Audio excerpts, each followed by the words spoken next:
Yun, mataas yung RAM ng computer niyo, pero napakabagal. Isa sa main reason ay maraming tumatakbong apps na dito sa computer niyo. Meron din kung paano sa cellphone, 'di ba, hindi dito natin nako-consume, internet natin bumabagal, hindi natin alam may mga apps tayong nakabukas, 'di ba? Meron akong other video para diyan at check na lang yung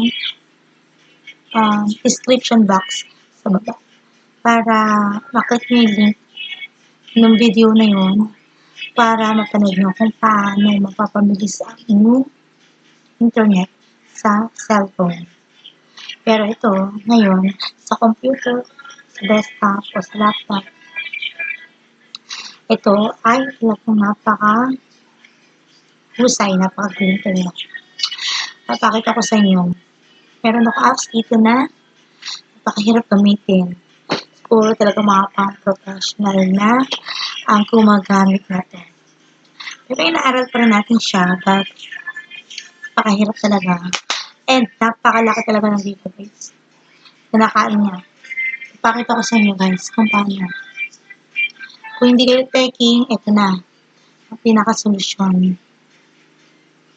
So, una, sa device, manager. Click mo na yung start up, yung search link na to. Yan. Yung type to search.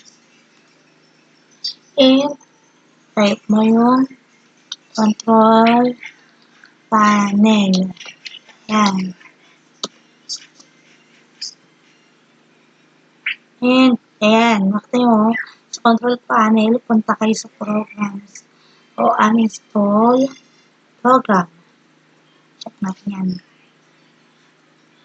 And makikita nyo talaga rito, marami kong download. Pinuhasa ko na siya guys. So yan, download.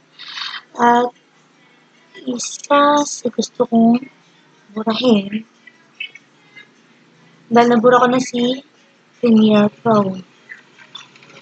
Kasi ang laki na kumain. And ngayon, I want to delete this one. Ayan. Ito si Valuation. Ayan. I want to uninstall this one. Sobrang bigat na yan. Ayan. Magkakasama na yan. Uninstall natin. Ayan, tatlo yan ha. Magkakasama. Sige kasi, yan lang ginagamit ko ngayon. So guys, may pinahirap na gamitin yan. Ito kasi, pang basic. Kasi tumora na yun and updated na siya ngayon. So, hindi ko na siya masyadong kailangan. Nagaliin natin. So, first, click and install.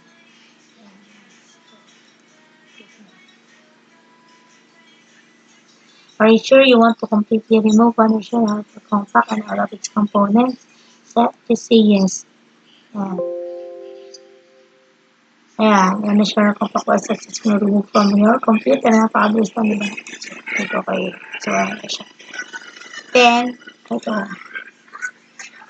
Sabihin na ba, hindi ako sure. Pero, bagong ano lang siya, updated na siya. Ito, gusto ko na install. Click mo lang. Point nyo yung mouse. Then, click on install.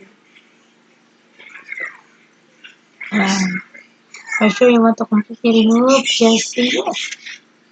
Doon na siya kailangan. Are you sure you want to remove one? Yes, kasi next. Okay, uninstall. Sabi niyang finish or done. Close pinanhouse. So, guys, may tuturo pa ako sa next video ko